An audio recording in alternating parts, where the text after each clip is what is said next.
তার মৃত্যুটাকে নিশ্চিত হওয়ার পর তাকে ফ্যানের সঙ্গে দড়ি দিয়ে ঝুলিয়ে রাখা হয়।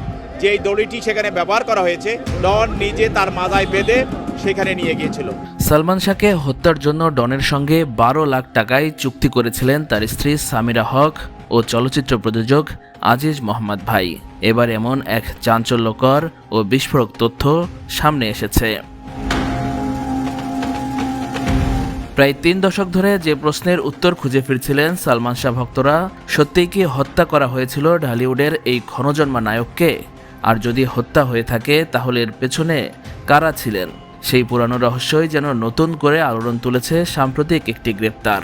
সালমান শাহ হত্যা মামলার এজাহারভুক্ত 4 নম্বর আসামি চলচ্চিত্রের পরিচিত খলনায়ক আশরাফুল হক ডনকে গ্রেপ্তার করেছে সিআইডি।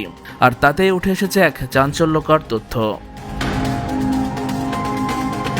1996 সালের 6 সেপ্টেম্বর মাত্র 24 বছর বয়সে রহস্যজনকভাবে মৃত্যু হয় সালমান শাহর। এরপর কেটে গেছে প্রায় 30 বছর।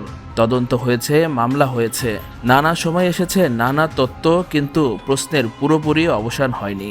আর এবার ডনের গ্রেপ্তারের পর সেই পুরনো রহস্যের সঙ্গে সামনে এসেছে আরও চাঞ্চল্যকর একটি দাবি।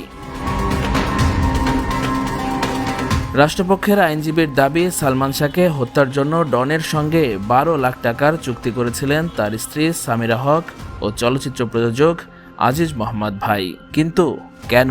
তদন্ত সংশ্লিষ্টদের দাবি, সামিরার সঙ্গে আজিজ মোহাম্মদ ভাইয়ের গোপন সম্পর্ক ছিল, আর সেই সম্পর্কের জেরেই সালমান শাহকে হত্যার পরিকল্পনা করা হয়।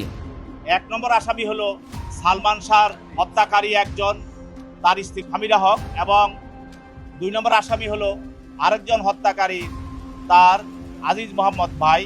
এ রহস্যের আরও একটি গুরুত্বপূর্ণ চরিত্র রিজভী আহমেদ। রাষ্ট্রপক্ষের আইনজীবীর দাবি, রিজভীর 164 ধারার জবানবন্দিতে সালমান শাহ হত্যার পরিকল্পনা ও 12 লাখ টাকার চুক্তি সম্পর্কে তথ্য উঠে এসেছে। শুধু তাই নয়, সালমান শাহর পরিবার যাতে মামলা তুলে নেয় সেজন্য তার ভাই বিল্টুকে অপহরণের পরিকল্পনারও অভিযোগ রয়েছে ডন ও ডেভিডের বিরুদ্ধে।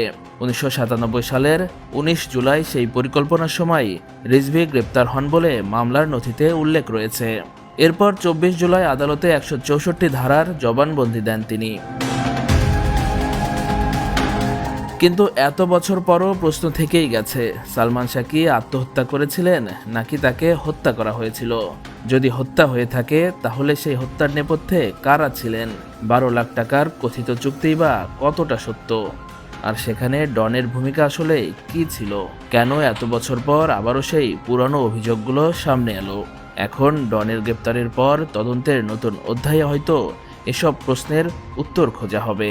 তবে মনে রাখতে হবে, মামলায় যাদের বিরুদ্ধে অভিযোগ করা হয়েছে তাদের কারো অপরাধ আদালতে প্রমাণিত হয়নি। চূড়ান্ত সত্য নির্ধারিত করবে তদন্ত এবং বিচারিক প্রক্রিয়া। তবুও প্রায় 3 দশক পর ডনের গ্রেপ্তার যেন সালমান শাহর মৃত্যুর সেই অমীমাংসিত অধ্যায়ের বন্ধ দরজায় আবারও কড়া নাড়ছে। 1996 সালের সেই রহস্য কি এবার সত্যিই উন্মোচিত হবে, নাকি আরও একবার প্রশ্নই থেকে যাবে সালমান শাহর মৃত্যুর আসল রহস্য?